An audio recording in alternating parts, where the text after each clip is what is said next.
Hey guys, it's Jasmine again.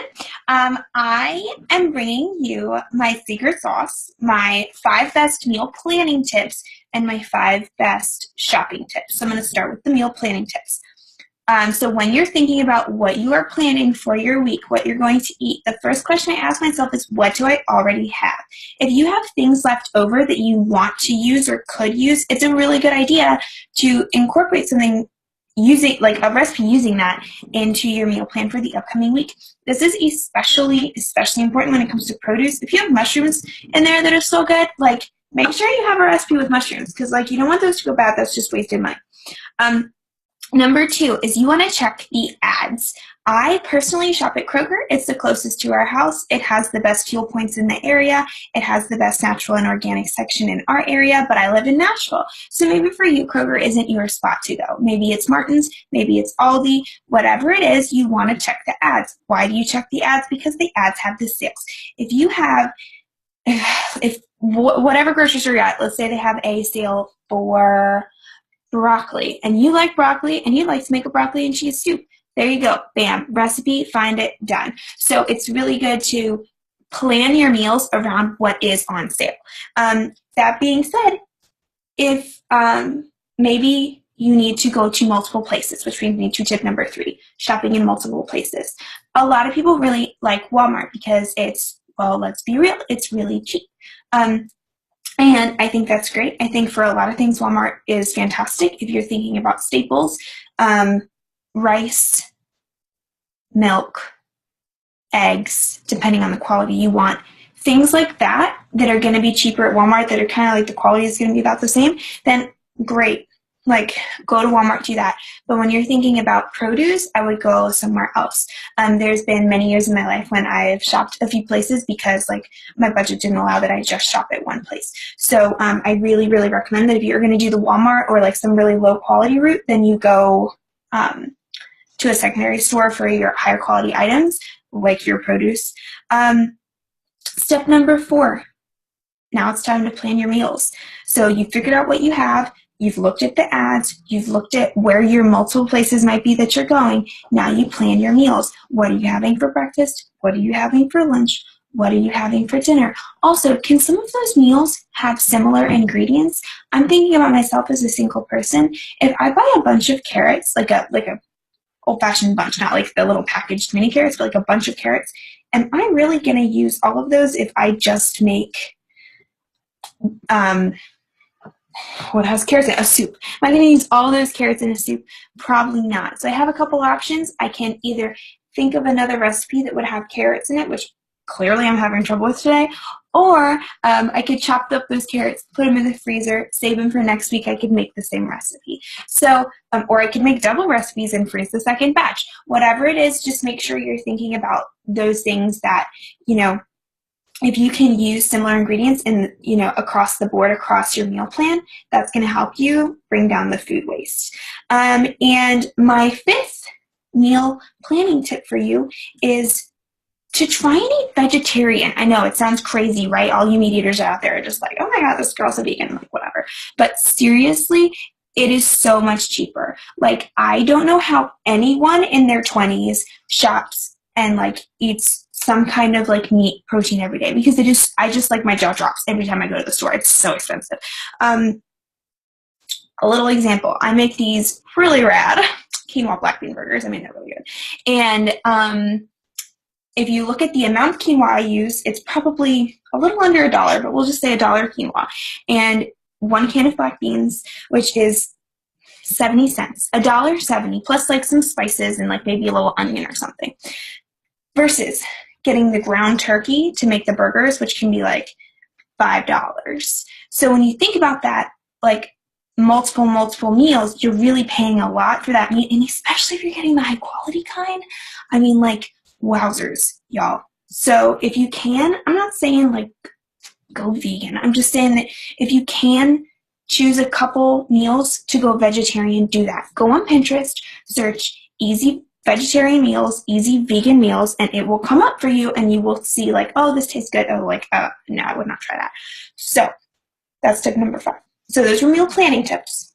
Now we're entering the land of shopping. Okay, so going to the store, going to the grocery store. Number one, produce.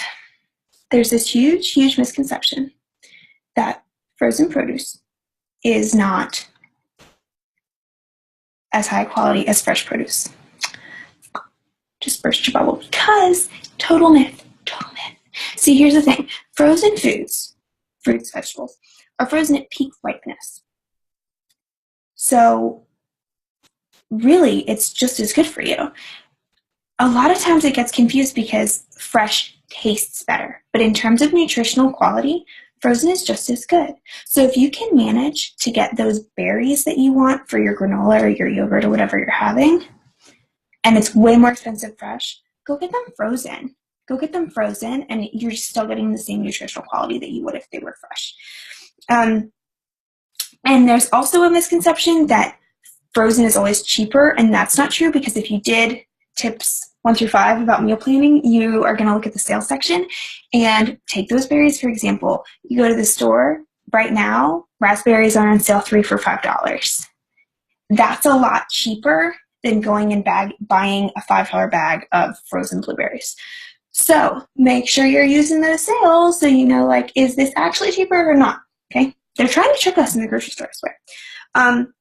Number 2, organic versus not. When should I buy organic? The general rule of thumb is that you are buying organic when you have to eat the peel. So an apple, you eat the apple peel. Ideally, the apple would be organic. Banana, you're throwing away the peel.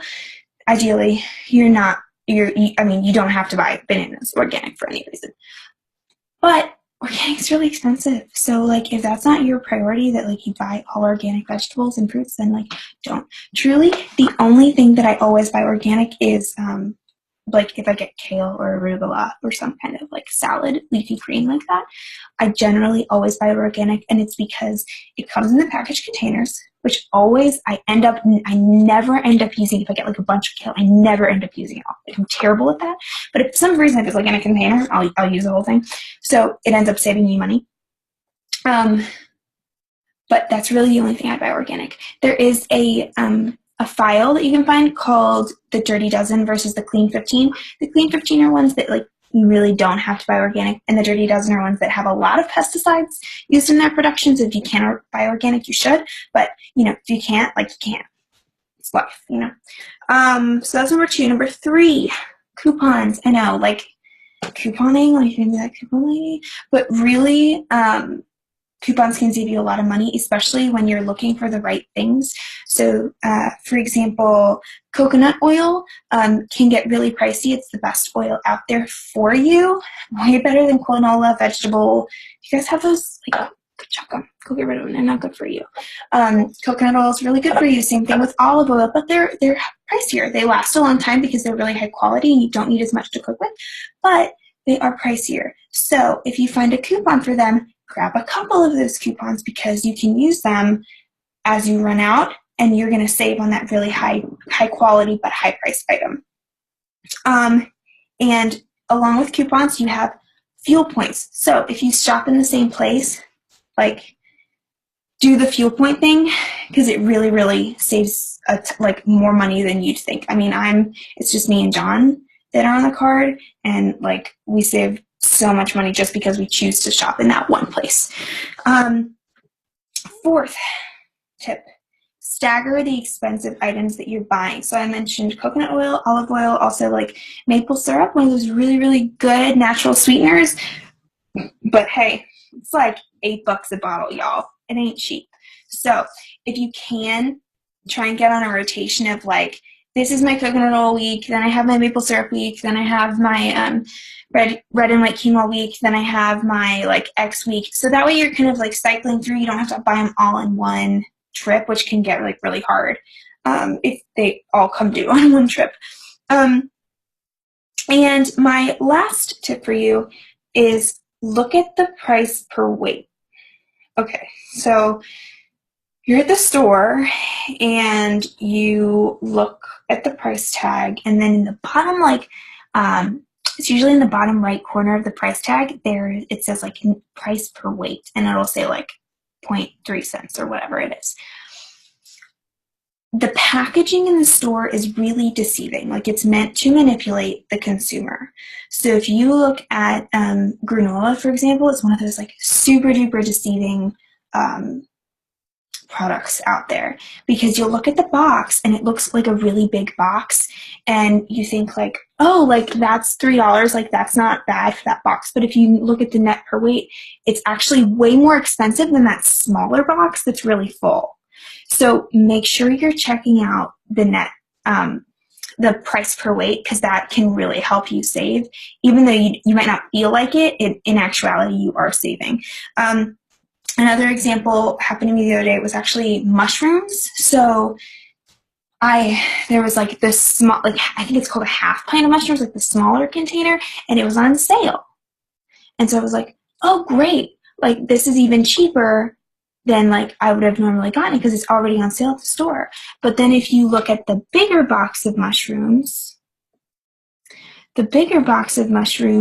has less net per weight than even the sale price for the smaller box of mushrooms.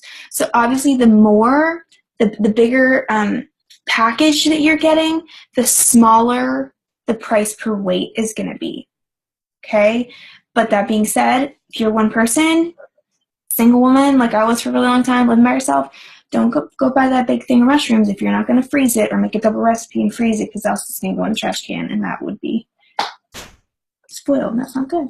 So those are my 5 shopping tips for you. And I gave you my 5 meal planning tips, and I really hope that that helps you. If you have any tips of your own that I didn't touch on, please share them below. We'd love to learn about them. If there was anything that was super helpful, please share that below. And also, just like let me know if you have any questions. You can comment it, you can personally message me, whatever you'd like to do. I'm here to help. Thank you so much for watching this probably long video at this point, and I'll catch you guys around. Okay, bye.